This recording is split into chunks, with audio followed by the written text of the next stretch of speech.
I am joined now by Dr. Willis Maddrey from the UT Southwestern Medical Center. Thank you so much for being here. I know you are delivering the prestigious President's Choice Lecture.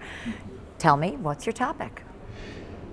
Well, I had the good fortune of being asked to discuss the progress in hepatology as a field over the last 40 years. So what I did and what I'm going to try to do in the discussion is to take the state of our field in the early 1970s and the state of our field now. And the differences are several.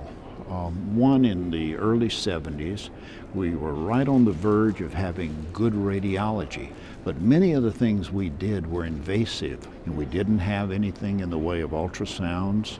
We had only rudimentary scans, so we could barely look at the liver. And we had no drugs. The only drug we had was prednisone, which we used for autoimmune hepatitis, and we had some early diuretics. And then you fast forward with the discovery of the hepatitis viruses. In other words, the virology field has been so remarkable that we now can, in a blink of an eye in a day, tell you your hepatitis status. And even more important, the interest comes in a disorder not when we name it or identify it, but when we can affect it. And the new drugs are just remarkable.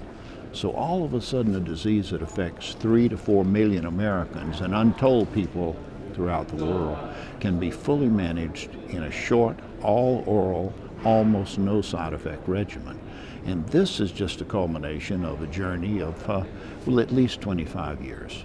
Since first writing about this in 1974, you've seen that building. You've got the new tools, you've got the new treatments, and you've got the better understanding.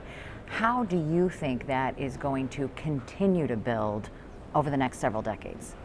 Awareness will be the key first. We've got to get to the people who need the treatments early in their disease. And second, since we have millions of people who already have damage, these drugs only stop the virus in its tracks, but there will be tremendous chronic liver damage for the next 2 or 3 generations, even if we did something that got to everybody. And think about polio. Polio vaccine changed that whole world, but some pockets of the world did not use the polio vaccine, and we're seeing a resurgence. So I think that what we need to do is to improve our awareness and start treating people as early as possible, because the downstream success for their lives is just remarkable. And I'm going to try to weave that together. How do you communicate that message? I mean, clearly getting it out to the physicians who are here is incredibly important. And then how do you then build on that to educate the public as well? Public opinion. We really need to get to the legislative officials. We need to get to organizations that support the diseases. They do remarkable good. Look what happened in breast cancer. Same thing really needs to happen even more. We're doing well. We're doing real well. But see, we have a problem here, and I'm going to discuss it. We have drugs we can now deliver, but we can't deliver at a price society as a whole can pay.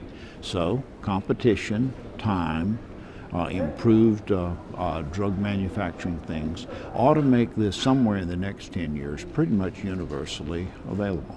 Well, we've got some big hurdles ahead, but also some major advancements to celebrate. Yeah. And in addition, when we fail, liver transplantation is now in its 3rd decade, and liver transplantation is a way out, but it's only a way out in America for 5,000 to 10,000 people. That's all the organs we have. So the next big thing, the future, is biogenesis. We're going to start manufacturing livers. And it can be done. I don't know how, and I won't be around, and I won't be doing it, but we'll have the equivalent of 3D printing of livers in the very near future, and then we'll be able to start taking care of patients who are already damaged. Well, you'll pave the way for that progress. Dr. Maddrey, thank you so much for being with us.